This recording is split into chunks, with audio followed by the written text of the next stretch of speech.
Europe. Na, na, na, na, na. It is time to find out what Americans think about us. Bum, bum, bum. Anyway, roll the video. Europe. Let's go. Yeah, Europe. With a big, squeaky voice.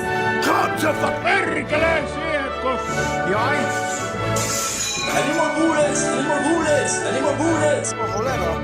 Freddy Fazbear? Long held as a land of culture, etiquette, sophistication, elegance, free healthcare, and pretentious intellectual snobs whose lungs are more full of their own farts than the average 13-year-olds are of questionable fruit-flavored cancer fumes from bright-colored Chinese sticks. For the longest time, Europe has been held by many Americans as this vastly superior promised land and an example to Republicans on how to run social policies. And me, I'm like, really? Damn, that's news to me. as a pretentious, fart-sniffing European myself, I'm here to tell you, my dear American friend, that you are wrong. As Europe is much more different than what many over the seas will lead you to believe. So here's a video on all the things Americans get wrong about Europe.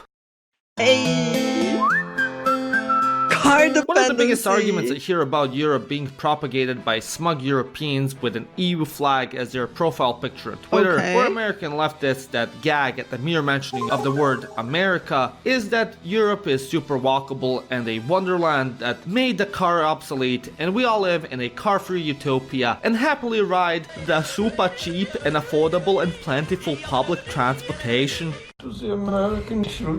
I'm like, ain't that the truth though?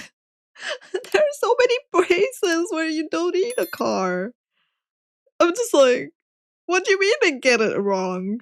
You really have to wake up at 6:30 for school in day.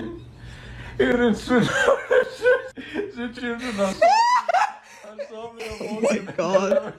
They're awoken at 11 and airlifted to class. And let me tell you something. That is not really the case. To be fair, Europe certainly is more walkable and less car-friendly than America. And Europeans absolutely have more public transportation options and utilize public transport more than Americans. Yeah, by, like, I don't know, a ton more.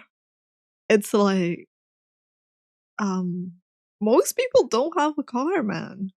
There's no arguing with that. However, many European states, Western and Eastern alike, still rely on using cars quite frequently. Many European cities are quite large and densely populated. As a result, using public transportation becomes quite uncomfortable as there are so many people packed together. Thus, many opt out.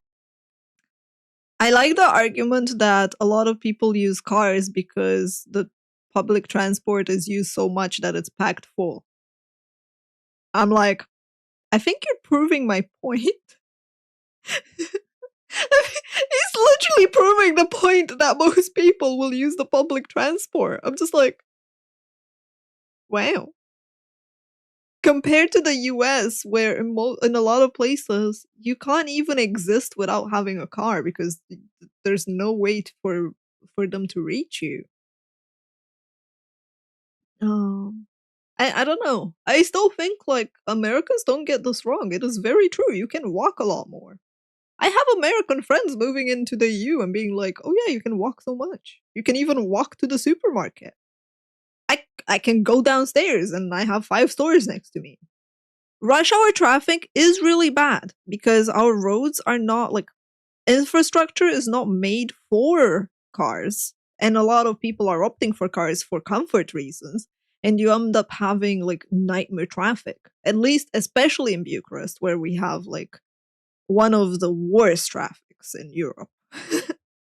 like, it's really, really bad. And God forbid we do not have a light working somewhere. It turns into hell. It turns into nightmare. It turns into people forgetting that they can use their brain. And you just have people blocking the road being like, I don't know where to go. I'm blocking 2 lanes with my car and I don't know what to do, man. Out to purchase a car and use it to get around the city. Hey, Mercedes! So, many renowned European cities such as London, Paris, Rome, Athens, and Istanbul, and anywhere else you can think of that has a population of over 1 million, hell, even 500,000, are renowned for having horrendous and congested traffic. Yes, they do have bad traffic, but I disagree that that means that we don't have, like, take London for example. The traffic is bad, but public transport has their own lane that people do not cross. So public transport is very good. Like, I've been to London so many times, and their public transport is amazing. Also, their taxis are not affordable on the Eastern European budget. So it's not like I had a lot of options, but it is really good. They prioritize public transportation a lot. Another issue is that if you happen to live in a smaller town or even in a more rural settlement and need to go between cities, your options for public transport get quite limited. As a result, many Europeans still rely on a car as their main mode of transport. This is more of a case in Eastern and Central Europe, but still very much alive in the West as well. And just because there is public transportation doesn't necessarily mean it's cheap. Using public transportation within cities in Germany and Finland can cost up to 3 euros for a ticket. And oh, come on. That's like tourist prices of people that don't have a pass. Like, yeah, sure. If you're paying every single day a ticket instead of getting a pass for a week or a month, then yeah, it's gonna cost you. But like, I'm just like, huh? That is so not true. I have been to Germany. It's really cheap to use the public transportation system. You literally get a pass for like, I don't know, 7 or 10 euros back then. I don't know how much it is now. And you could use it the entire week. And if you don't book your ticket for the train in Spain or Italy in time, the cost can add up. And taking a train cross-country almost anywhere can easily be over 50 euros and above. It's certainly better than in America, but it certainly is no transportation utopia. Yes. Again, you can get passes for that. Like, I feel like they don't travel enough for that. Like, as I travel so much more, and I get passes that are like weekly passes, monthly passes, even tourist passes in some places, and you end up having like a set cost that is not that much. Jestem chirurgiem. Jestem chirurgiem. One of the more annoying aspects of American politics is this insistence on the American far left that America should be like Europe and utilize free healthcare. First of all, our healthcare isn't free. Europeans, no matter the country we live in, have substantially larger taxes than those in America. A lot of this taxation goes into funding our healthcare. Unlike in America, more often than not, you pay the same tax percentage no matter your income. Thus, in many ways, European taxes are regressive compared to the I don't think you pay the same tax regardless of your income in America. What? I'm pretty sure that you guys pay based on your income level as well. American tax system. To be fair, you certainly do pay less than in Depends on the state. Okay, fair. Like, at least in the people that I talk to, that I know, they pay based on their income. America regarding your healthcare. However, a lot of times our systems are quite inefficient. A lot of times to get any serious surgery or procedure done, you will have to wait a decent amount of time on a waiting list to get it done. The UK's NHS is one of the most nefarious examples of this inefficiency. That is very true. There are some places in the world where, or rather in Europe to be more specific, where the health system is atrocious, especially for things like mental health. I know an acquaintance of mine, she had to wait 3 years on a wait list to get assigned to a psychiatrist, because the ones that are free, that are, you know, available for the health insurance, they are like booked so much that they don't have free slots for a very long time. But that is, again, dependent on the country and place. For example, here, as long as you have health insurance, they will see you and they will refer you to a specialist. And then, depending on that, it's usually fairly fast. You will get treated less if you're on free healthcare rather than a private one. Because with a private one, you can just literally book it and have it the same day or the day after. You can like plan your stuff a lot easier. But like with free is sometimes you get people that are just like, oh wait, they tell you to wait a bit more. But that's also corruption. Like my dad had to get appendectomy, and he went to the hospital and he had insurance, so he didn't have to pay a dime. But the French doctor that was working in our hospital adapted really quickly to the Romanian corruption system. So if you wanted to be seen faster and have things done faster, you had to grease the palm of the doctor with a bit of extra money, despite being on quote unquote free healthcare from his years of paying the health insurance. So yeah, the doctor was paid a small fee, and my dad was instantly admitted, and the surgery was scheduled. So yeah, there's that too. They like doctors don't earn enough here. They don't get paid enough. Most doctors that train here, they train here and they leave because it's criminal just how little you earn. So the ones that stay, well, they supplement their income with working at private clinics or, giving priority to people that throw money at them. Galex, thank you so much for the gift of love. I appreciate it. Is that why people want doctors in the family to get a free family benefit? I couldn't tell you, but a family friend of ours has, like, I grew up with their kids, right? All three of their kids are doctors. The entire family is full of doctors. They work in the same hospital on 5 different specializations, and I'm just like, wow. So perhaps it is wise to have doctors in your family.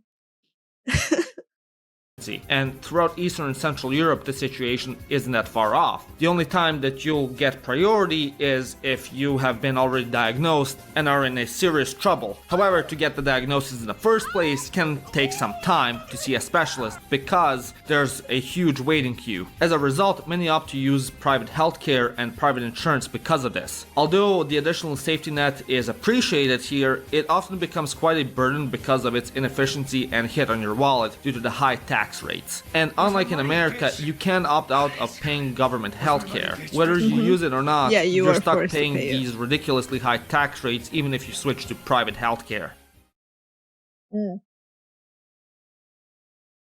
I don't think it's that, at least not here, it's not that bad. It's 10% to fund the health of the current generation and have yours funded in future, basically, kind of like the pension. It's like you pay while you're healthy to then benefit when you're not so healthy. But yeah, it's not amazing because like people say it's free, but it's not free. It comes out of your salary. It's like we have here, at least we have 10% health and 25% goes into pension, and that is taken from you. You don't have a say. It's taken from your salary. Like your employer has to send those fees out.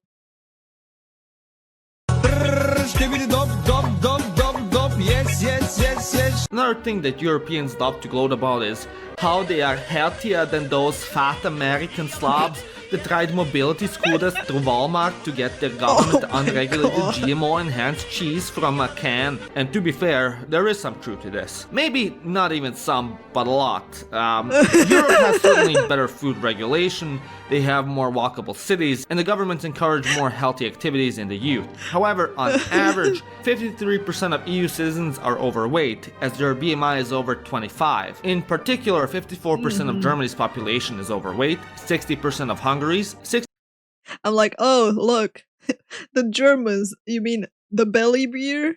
That's just the belly beer, man, okay? That doesn't count. 60% of Czechia's, 65% of Croatia's, 56% of Portugal's, and 58% of Greece's. Again, not I mean, Greece has really good food. Can you blame them? Also, olive oil. Like, can you blame them? as bad as the US, but certainly not the flex many think it is. Although on average Europeans still have a smaller obesity rate than Americans, Europeans smoke and consume way more alcohol and caffeine than the average American.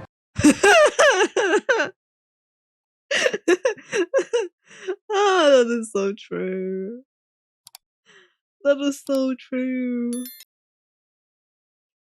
But hey, I mean, you know, a shot for breakfast of some strong liquor.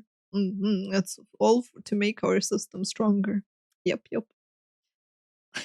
Some nice copium from us. It is not uncommon for teenagers to start smoking young, not just in Eastern Europe but Western as well, and for them to also start drinking early and go bar hopping. So yes, Europeans are technically more healthy than Americans, but you give some, you take some. Honestly, the part that I personally like about Europe in terms of quote-unquote health is just the fact that it's a lot easier to find out what goes into a product, as well as being able to make an informed decision a lot easier. You're not choice overwhelmed, and we have a lot more produce that's not based on looks. Like, I'm still shocked over the fact that people think that if an egg has poop on it or a feather on it, it's disgusting and bad. I'm like, yeah, I'll take my poopy feathered eggs. Thank you. So this one's a bit more niche, as it's not propagated by that many Americans, but still is here and there by the less educated ones. And that is that Europe is one singular cohesive entity with singular policies, goals, and interests, which simply isn't true. Although Yes, the we EU have has one brain unified us cell. in many ways, We have one brain cell. Totally. That is my favorite misconception, honestly. People are like, "Oh, it's Europe." I'm like, which part? What culture? It's like, bruh. Europe is still a continent and not a single country with a central federal government. A lot of countries until quite recently were historical enemies with each other. Today, although that is no longer the case, many still do what's best for their own nation and interests and act independently of the others. What's the law in one country won't necessarily be true in the other. Even in politics, countries must form coalitions and persuade others to push EU laws, and the process is quite slow and bureaucratic. And of course, like, if you want something, you gotta make sure you grease the palms of those nearby that that might get jealous of the fact that you're getting something and they're not getting it. So you just gotta give them something too. And it's, Although we are much more unified than before, we're definitely not unified as much as America. Finally, we have to talk about America's leftists' favorite talking point, and that is that Europe is a far-left progressive paradise. And again, to be fair, European states are more akin to the classic welfare state model. However, they are not socialist or super left. I just want a grill. Ah, yes, us looking from our ivory towers of no houses and no space and no garden. And going like, oh, grill? Nice joke. We're grilling on top of the roof. Way American politicians such as Bernie Sanders claim. Many European states have extremely business-friendly laws, despite their high taxes. Sanders, when he praised the socialist system of the Scandinavian countries, actually warranted a response from the Danish government, which proclaimed that they are a free market economy and not a socialist one, like he claimed. Private enterprise is encouraged, and many hate to be referred to as socialists, especially in Eastern Europe. I mean, to be fair, America, a lot of people in America, they don't know what socialism or communism is. Like, people misuse those terms so much. Like, as someone that's coming from like an ex-communist country, it's like the shit that I hear people say is communism. I look at them and I'm like, what? What? Where did you learn that? Although many nations are LGBT friendly, the average European is arguably more socially conservative than your average American, especially concerning trans rights. For example, That is Ireland very true, technically only especially legalized divorce religious-wise. in 1996, and Switzerland fully ratified women's suffrage in 1990. Of course, the big cities are extremely progressive, just like any city on the American coast, yet Europeans in general are still more suspicious of immigrants and foreigners than Americans. It is also quite difficult for immigrants to be accepted by the population. Assimilation culture in Europe is more lacking than America. I feel like when it comes to that, it's not necessarily true of Romania. Like, every foreigner that I've met has always been like, your country's super welcoming and super friendly and super nice. And when it comes to foreigners like coming here and existing here, of course there are people that are skeptical or wary still, but yeah, I feel like a lot of people have also kind of just they're just accepting and seeing their life and not caring. And many immigrants whose families have been here for generations are still regarded as outsiders, be it for the factors of their own making or the factors outside of their control. I mean, just ask the average European what he thinks about the gypsies and you'll know what I'm talking about. Bruh. In conclusion, But then the gypsy walks in the room. Oh my god. Oh my god. I love the shit out of Europe, and there is a reason I've chosen to make it my home instead of America. But misrepresentation helps no It's one, different and per honesty is the best country, policy. yeah. Let me know what you think. What misconceptions about your country/continent bother you? Let me know in the comment section down below. And also, let me know if you'd like me to make a video about misconceptions about America by Europeans. Ooh, that would be As good. always, thank you to the members who help and That would fund be, like, and a support really my fun work. video If you wish to as become a well. patron and support my further videos, become a member of the channel, or go and buy yourself a shirt or my board game off theironicsshop.com. Made a board game? Interesting. I'm just like, huh.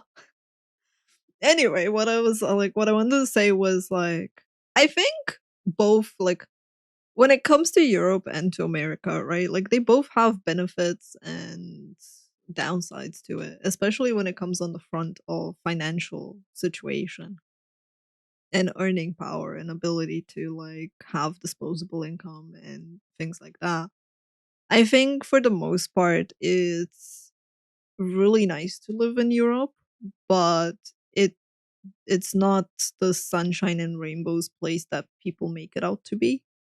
We still have really um high battles with education, and um a lot of people don't realize that because it's not as predominant or not as memed as, but like education is going to shit. I feel like everywhere is not just America. It's like getting slashed, like the funding for it is getting slashed so much. And yeah.